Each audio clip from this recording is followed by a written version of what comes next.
Hi, I'm Jim. I should be packing for my trip tomorrow, but before I do, I want to procrastinate just a little bit more. To that end, I am going to read to you from the Kentucky Explorer. This was published in September 1993. It's volume 8, number 4. I'm going to read from an article on page 73. It is titled, Old Timers Held Sassafras Tree in High Regard. It is by Dr. Gordon Wilson, written in 1938.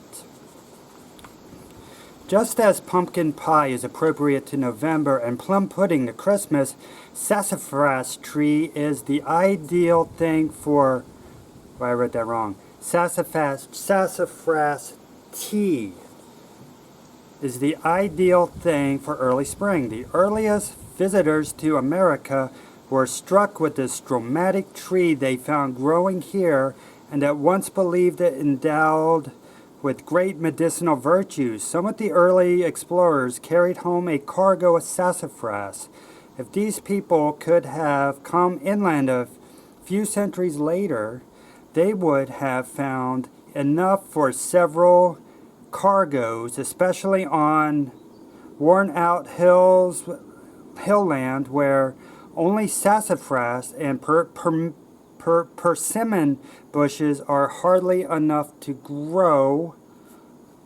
Europeans were thus introduced to sassafras, and the tea that we enjoy every spring became well known. Charles Lamb, in his essay In Praise of Chimney Sweepers, praises highly this beverage, which he says is a favorite with the small boys who clean out chimneys. It is effective in washing down the soot they have acquired in their dirty task. However much this beverage may be liked by chimney sweepers, it is better liked by plain Americans, who annually must go through the process of thinning down their blood after winter has waned. Burdock bitters will help in this process, but nothing turns the trick like sassafras tea. Coffee is a good beverage and is suited to all seasons. Tea is the national drink of Great Britain, but sassafras tea is the brand of the real American. Not to like it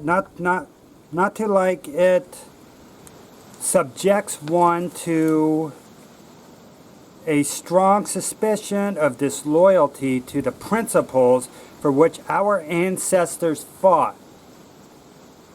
Some Americans would prefer to replace the red stripes of our flag by stripes colored like sassafras leaves in the fall, a queer blend of pink and orange.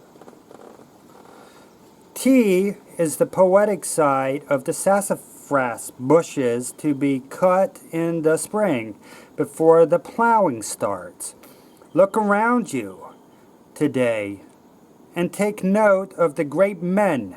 Nearly every one of them got his start by cutting persimmon sprouts and sassafras sprouts. The skill required and the patience started these eminent men on the way that led to fame. Undoubtedly, the fathers of these same boys were greatly surprised when fame arrived, for keeping boys at cutting sprouts is one of the hardest tasks in farm life. There is still another side of sassafras that few people associate with either tea or sprout cutting. In the fall, no bushes have such exquisite colors. Old fields that are too poor to produce crops of value suddenly blossom out in pinks and yellows and oranges that mock the artist's best efforts. Kentucky fence rows are outlined with brilliant bushes. Long ago, the sassafras trees have disappeared from most places. Now we associate the name only with bushes along the fences and out in the upland fields.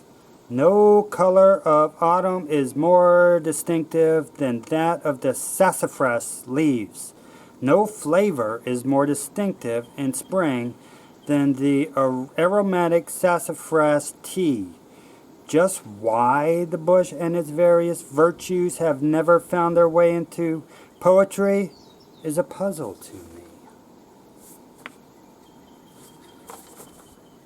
There's a picture here, there's a caption. This has been Reading with Jim Larsen.